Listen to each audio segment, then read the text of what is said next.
Shalom, selamat hari Minggu. Apa kabarnya adik-adik? Pastinya semua dalam keadaan sehat ya. Ya, di pagi hari ini kita bersyukur kalau Tuhan masih memberikan kita kesehatan dan kita boleh bangun dengan keadaan yang baik. Nah, sekarang kita mau beribadah bersama.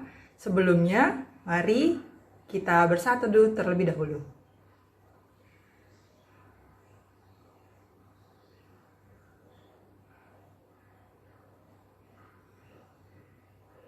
Kita buka ibadah Minggu Persekutuan Teruna ini dengan bernyanyi dari Kidung Muda-Mudi nomor 34, bait yang pertama dan yang kedua. Bernyanyilah biduan muda-mudi. Mari kita berdiri.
Selamat pagi adik-adik, kita akan masuk di dalam pemberitaan firman Tuhan. Kita sama-sama membuka Alkitab kita dari Kisah Para Rasul 28 ayat 17 sampai 29. Kita sama-sama buka dari Kisah Para Rasul 28 ayat 17 sampai 29. Sebelum kita masuk di dalam pembacaan firman Tuhan, kita satu di dalam doa. Kita berdoa. Bapa yang baik, Alkitab kami sudah terbuka dan kami siap untuk belajar dari kebenaran firman Tuhan. Biarlah Roh Tuhan ada bersama-sama dengan kami, memampukan kami memahami kebenaran firman Tuhan dan melakukannya di dalam kehidupan kami. Terpujilah nama Tuhan.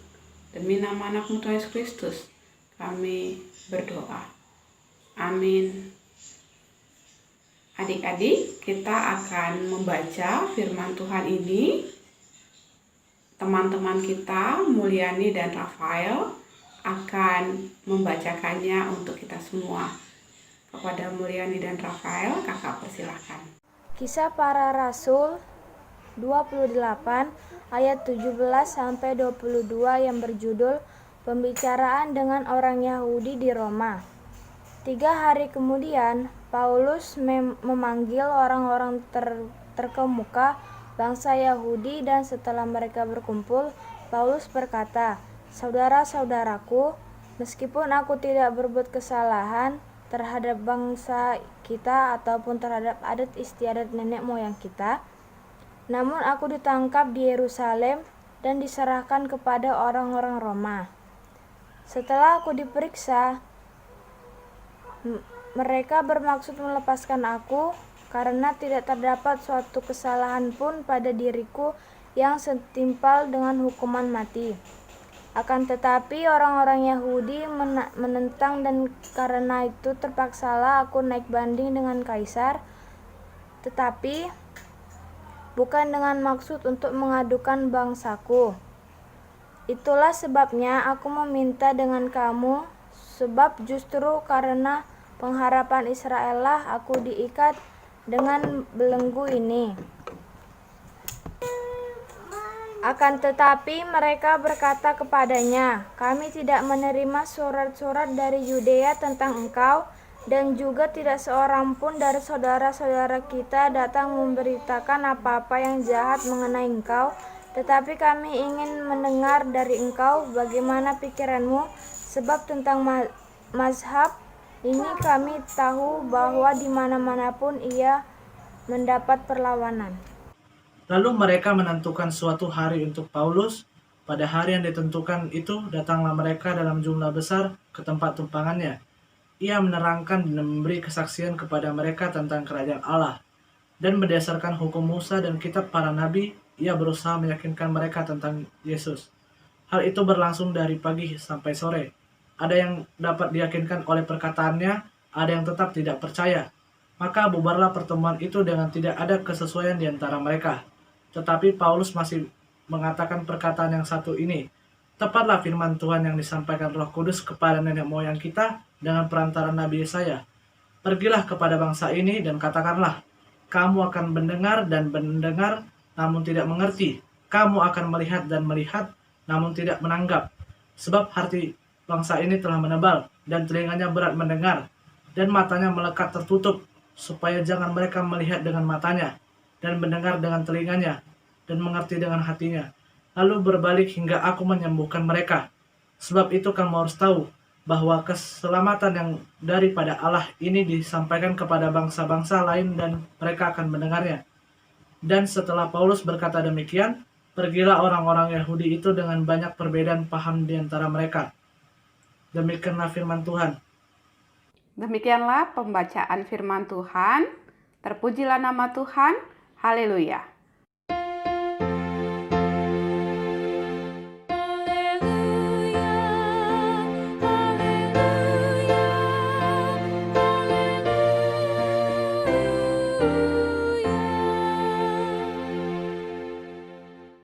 Ya adik-adik, pagi hari ini kita akan belajar dari tokoh Paulus.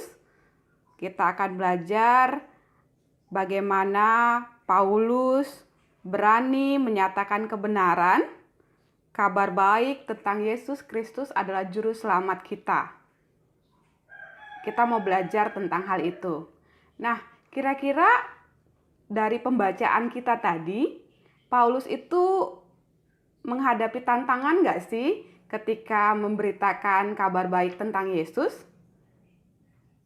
Ya, Rasul Paulus menghadapi tantangan yang sangat berbahaya. Apa itu tantangannya? Tantangannya adalah kematian. Kita bisa lihat di pasal-pasal sebelumnya bagaimana perjalanan Paulus. Dia harus berada di tengah lautan, dia menghadapi kapal yang karam, dia harus terdampar di pulau. Banyak sekali yang dia hadapi. Bahkan kematian pun menjadi tantangan yang selalu ada di dalam setiap perjalanan pelayanan Paulus. Tetapi, apakah Paulus mundur? Paulus nggak pernah mundur. Paulus tidak takut. Paulus tetap memberitakan bahwa Yesus Kristus adalah juru selamat dunia.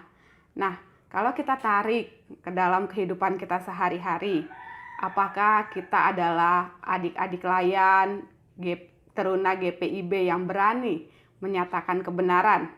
Atau kita seringnya mengabarkan berita-berita tentang hoax?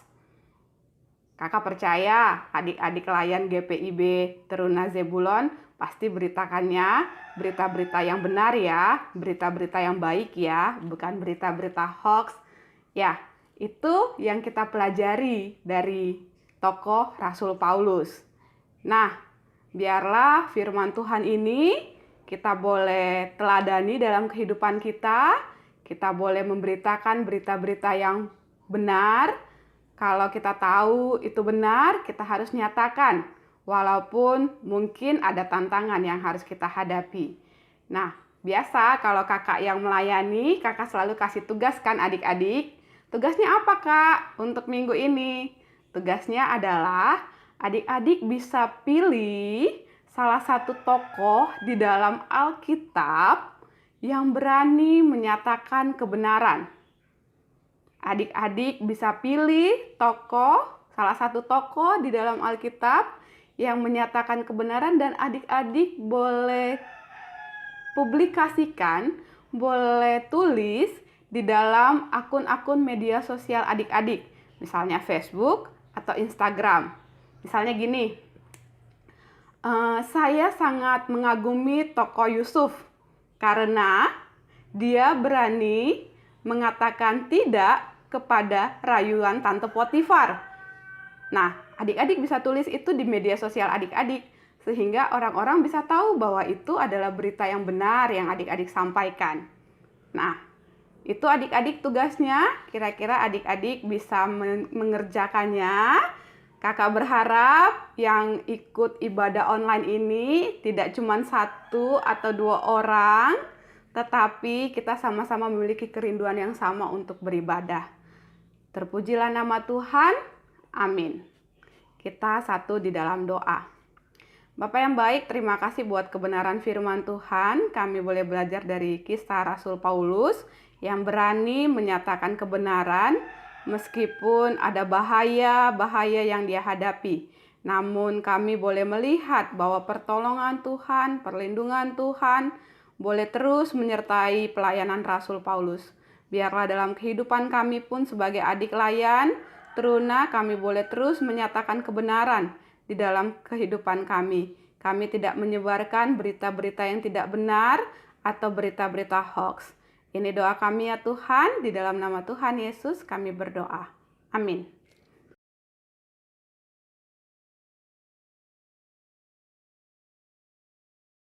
Untuk meresponi firman Tuhan, mari kita bernyanyi dari Gita Bakti nomor 277, bait yang pertama dan yang kedua.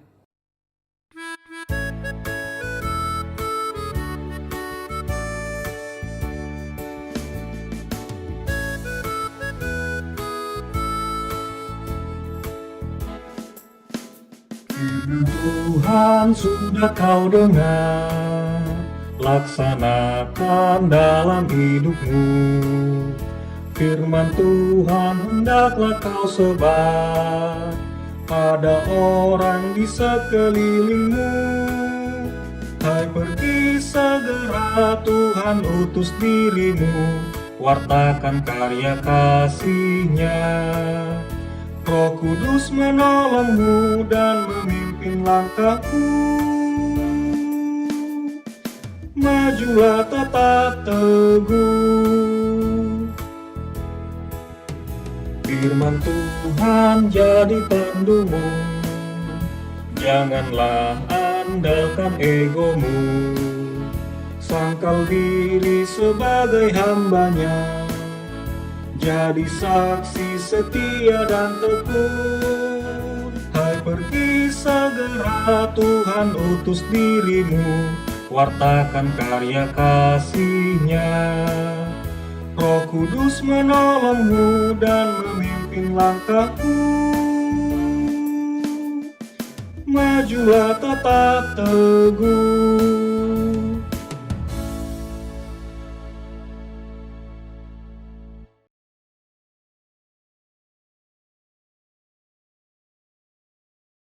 Mari kita bersatu dalam doa. Tuhan, selamat pagi Tuhan, selamat pagi Roh Kudus Tuhan. Kami bersyukur Tuhan bisa ibadah melalui online Tuhan. Tuhan, berkati juga untuk proses belajar kami Tuhan, proses belajar kami dari sekolah. Walaupun kami belajar melalui online Tuhan, beri kami kemampuan untuk mengikuti pelajaran yang diberikan oleh guru-guru kami Tuhan. Beri kami kecerdasan, kepintaran Tuhan. Tuhan, berkati juga untuk orang-orang yang terpapar COVID-19 Tuhan, berkati perawat Tuhan, berkati rekan-rekan medis Tuhan, berkati juga para dokter, berkati mereka semua Tuhan yang ada dalam bahaya COVID-19 Tuhan, supaya Tuhan bisa melindungi mereka dengan baik Tuhan. Tuhan, berkati juga untuk teman-teman teruna kami yang malas Tuhan, untuk dibukakan pintu hatinya Tuhan, untuk bisa melihat ibadah online ini Tuhan. Ibadah online ini Tuhan kami serahkan kepada tangan-Mu Tuhan, supaya kami bisa menjalankannya dengan baik Tuhan. Tuhan, kami berdoa juga untuk persembahan kami Tuhan, supaya persembahan kami bisa menjadi kerajaan-Mu yang di sorga Tuhan. Dalam nama Tuhan Yesus kami berdoa Bapa kami. Bapa kami yang di surga, dikuduskanlah nama-Mu, datanglah kerajaan-Mu, jadilah kehendak-Mu di bumi seperti di surga. Berikanlah kami pada hari ini makanan kami yang secukupnya, dan ampunilah kami akan kesalahan kami, seperti kami juga mengampuni orang yang bersalah pada kami. Dan janganlah membawa kami dalam percobaan, tapi lepaskanlah kami daripada yang jahat.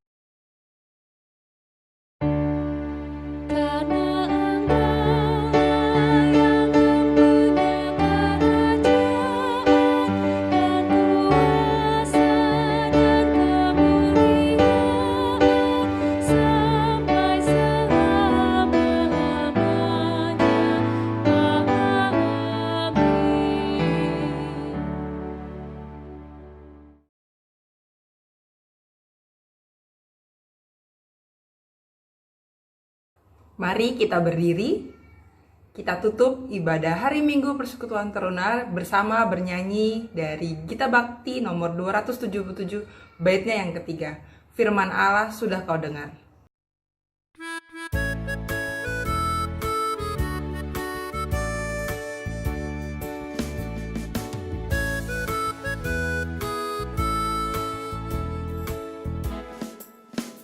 Dalam suka dan sengsaramu, ingat selalu pada Tuhanmu.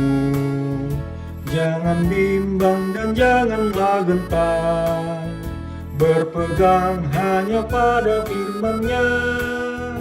Hai, pergi segera, Tuhan utus dirimu, wartakan karya kasih-Nya. Roh Kudus menolongmu dan memimpin langkahmu. Majulah tetap teguh.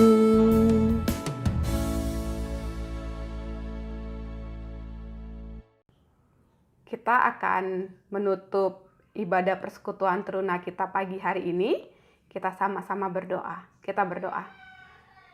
Bapa yang baik, tolonglah kami untuk terus belajar menjadi murid Tuhan yang menyatakan kebenaran di kehidupan kami.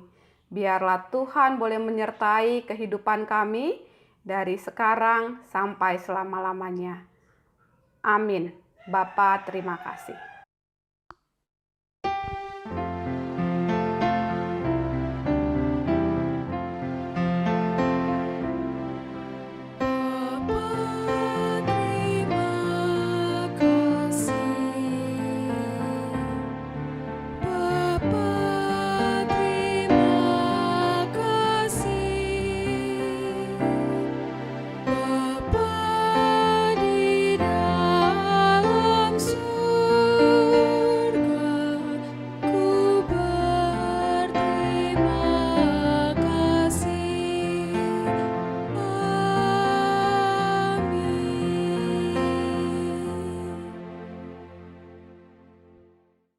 Ibadah kita sudah selesai.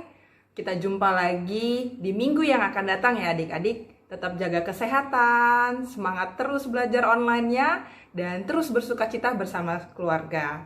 Jangan lupa kalau keluar rumah, pakai masker. Ketika pulang, cuci tangannya ya. Oke? Jangan lupa makan makanan yang bergizi. Selamat hari Minggu, Tuhan Yesus memberkati.